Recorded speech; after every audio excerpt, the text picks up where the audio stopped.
Hi friends. तो आज हम डिस्कस करेंगे the famous romantic poet William Wordsworth की sonnet the world is too much with us. इस पोएम में वर्ड्सवर्थ ने लोगों को क्रिटिसाइज़ किया है और उनकी आलोचना करी है कि जो लोग हैं वो इस मेटलिस्टिक वर्ल्ड में इतने बिजी हो गए हैं कि वो नेचर से दूर होते जा रहे हैं। तो उन्होंने बताया है कि जो लोग हैं वो नेचर की ओर बिल्कुल भी ध्यान नहीं दे रहे हैं और जो ये भौतिक वर्ल्ड है इसकी चकाचौंध में बहुत ही व्यस्त हो गए हैं। वर्ड्सवर्थ का जन्म 7 अप्रैल 1770 को हुआ था और इनकी डेथ 23 अप्रैल 1850 में हुई। यह सोनेट 1802 में लिखी गई थी, लेकिन इसे 1807 में पब्लिश किया गया था। बेसिकली ये सोनेट पेट्रार्गन सोनेट है जो कि 14 लाइन सोनेट है।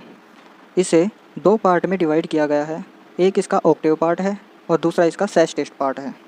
इस सोनेट में आयम्बिक पेंटामीटर का यूज़ किया गया है और इस सोनेट की राइमिंग स्कीम है ABBA ABBA CD CD CD।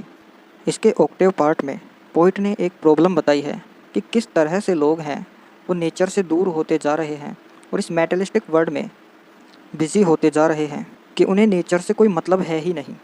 और साथ ही इसके सेस्टेड पार्ट में पोइट ने इस प्रॉब्लम का सॉल्यूशन बताया है।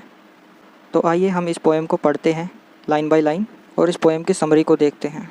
तो चलिए फ्रेंड्स इस पोएम को समझते हैं। The world is too much with अस, कि ये जो भौतिक वस्तुओं की जो दुनिया है ये हमारे जीवन में कुछ ज़्यादा ही आ गई है। यानी कि हम ये जो भौतिक संसार है इसमें हम फंस गए हैं और अब ये जो है हम पर नियंत्रण करने लगी है, काबू करने लगी है। लेट एंड सून, यानी कि हम हमेशा दौड़ते ही रहते हैं, दौड़ भाग में ही लगे रहते हैं इस भौतिक संसार में। इन भौतिक वस्तुओं के जो संसार है उसमें हम निरंतर दौड़ते ही रहते हैं। गेटिंग एंड स्पेंडिंग, यानी कि हम हमेशा जो है पैसे कमाने और उसे खर्च करने में ही लगे रहते हैं कि जो हमें जो आसपास का जो वातावरण है उससे हमें कुछ भी लेना देना नहीं रहा है। हम जो है निरंतर इस भौतिक संसार में फंसते हुए चले जा रहे हैं। वी ले वेस्ट आवर पावर्स, और हमने एक बहुत बड़ी ताकत भी खो दी है इसलिए इस जो भौतिक संसार के लिए। और हमने बहुत बड़ी ताकत खो दी है। कौन सी ताकत? जो कि घुलने मिलने की, दूसरों के साथ बैठने की, बातें करने की, वो सभी पावर्स हमने खो दी हैं। Little we see in nature that is ours, और इसी के साथ ही हमने प्रकृति पर ध्यान देना और प्रकृति के साथ समय बिताना छोड़ दिया है। मतलब कि हम इस भौतिक संसार में भौतिक वस्तुओं को जुटाने में और खर्च करने में ही इतने व्यस्त हो गए हैं कि हम जो नेचर है, प्रकृति है, उस पर बिल्कुल भी ध्यान नहीं दे रहे हैं। We have given our hearts away a sordid boon, तो हमने क्या किया है, हमारे जो इमोशंस हैं, हमारी जो फीलिंग्स हैं, हमारी जो भावनाएं हैं, उनका हमने सौदा कर लिया है। किसके लिए? इस भौतिक संसार के लिए हमने उन सभी चीज़ों का, हमारी जो भावनाएं हैं, हमारी जो फीलिंग्स हैं, उनका सबका हमने एक सौदा कर लिया है। This sea that bares her bosom to the moon, यानी कि ये जो समुद्र है जो कि चांद के सामने अपना सीना तान के खड़ा हुआ है। यानी कि जो ये चांद है उसकी जो किरणें हैं, उसकी जो रोशनी है, वो जो समुद्र की शांत जो सतह है उस पर नज़र आ रही है। यहाँ जो समुद्र है वो बिल्कुल शांत है, उसका जो पानी है वो एकदम स्टिल है और जो चांद है उसकी रोशनी है वो समुद्र के ऊपर चमक रही है। The winds that will be howling at all hour, और यहाँ जो हवा है जो कि बहुत ज़ोर से बह रही होती है, बहती होती है। हाउलिंग, हाउलिंग का मतलब है आवाज़ करना। जो यहाँ पर जो हवा है वो कि बहुत ज़ोर से बह रही है और जिससे वह आवाज़ कर रही है। And are up gathered now like sleeping flowers, मगर अभी जो हवा है वह बहुत शांत है। मतलब कि जो हवा है वो बहुत धीमी बह रही है, उन फूलों की तरह जो कि अपने पेटल्स को बंद कर लेते हैं, उसकी तरह हवा जो है बहुत ही धीमी गति से बह रही है, शांत बह रही है। और यह रात्रि का समय है और हवा जो है रात्रि के समय बिल्कुल शांत बह रही है। For this for everything we are out of tune, यानी कि इन चीज़ों के लिए, इन सब चीज़ों के लिए हमें कोई फीलिंग्स नहीं रही है, हमारे दिल में कोई भी फीलिंग्स नहीं बची हुई है। हमारे जीवन में प्रकृति की जो धुन है उससे हमारा कोई वास्ता नहीं रहा है और हम इस भौतिक दुनिया में पूरी तरह से खो चुके हैं, बहुत व्यस्त हो चुके हैं इस भौतिक संसार में। इस चांद से, इस समुद्र से और इस शांत बहती हुई हवा से हमें कोई भी फ़र्क नहीं पड़ता है, हमें कोई वास्ता नहीं रहा है। हम जो है निरंतर इस भौतिक संसार की दुनिया में खोते हुए चले जा रहे हैं। हमें सिर्फ गेटिंग एंड स्पेंडिंग से ही मतलब रह गया है।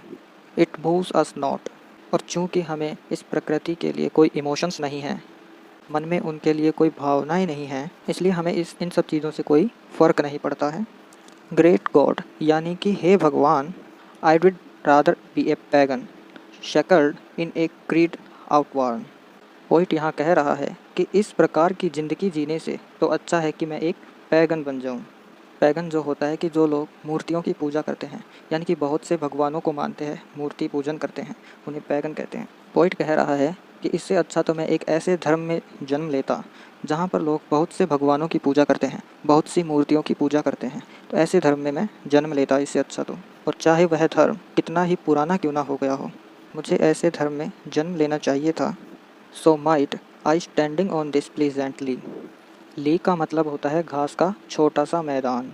तो यहाँ पोइट कह रहा है कि अगर मैं इस घास के मैदान में खड़ा रहूँगा, पैगन बनकर जन्मूँगा, कि ये जो घास का मैदान है छोटा सा, इस पर मैं खड़ा होऊंगा और एक पैगन बन के जन्मूँगा। Have glimpse that would make me less forlorn. और उस घास के मैदान में खड़ा होकर मैं ऐसी चीज़ों को देखूँगा जो कि मेरे मन को शांत कर दे, मुझे पूरी तरह से शांत कर दे। ऐसी चीज़ों को मैं देखना चाहूँगा। और ऐसी चीज़ें कौन सी हैं कि जो पोइट यहाँ कह रहा है कि वो जो घास का मैदान है उसके सामने जो शांत समुद्र है, मैं उस समुद्र को देखूँगा जिससे कि उसका मन है जो शांत हो जाएगा। तो पोइट उस समुद्र को देखना चाहता है। Have sight of Proteus rising from the sea. तो फ्रेंड्स, यहाँ पर जो प्रोटियस है वो एक ग्रीक गॉड है, ग्रीक गॉड को प्रोटियस कहते हैं।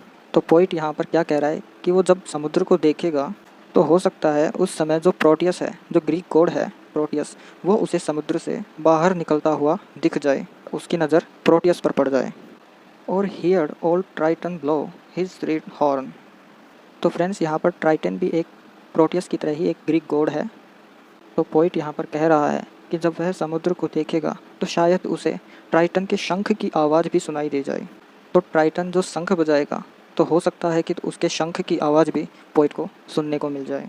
तो यहाँ पर पोइट कहते हैं कि अगर हम नेचर की ओर ध्यान केंद्रित करेंगे या नेचर की ओर ध्यान लगाकर देखेंगे तो शायद उन्हें भगवान भी दिख जाए, या हमें भगवान के दर्शन भी हो जाएं, या उनकी आवाज़ें भी सुनाई दे जाएं। क्योंकि हम भौतिक दुनिया में इस तरह खो गए हैं, इतना खो गए हैं कि हमारा ध्यान जो है इन सब चीज़ों की तरफ जाएगा ही नहीं। हमने प्रकृति से बिल्कुल भी संबंध तोड़ लिया है। तो इस पोयम के अनुसार जो पोइट है वह हमारा ध्यान जो है वो प्रकृति की ओर, नेचर की ओर केंद्रित करना चाहता है, और वह चाहता है कि हम इस भौतिक संसार को इतना डीपली ना लें और हम प्रकृति पर भी ध्यान दें। तो फ्रेंड, ये थी हमारी एक छोटी सी poem, the world is too much with us. I hope कि आपको समझ में आई होगी, और ऐसी ही और पोयम को पढ़ने के लिए हमारे चैनल को सब्सक्राइब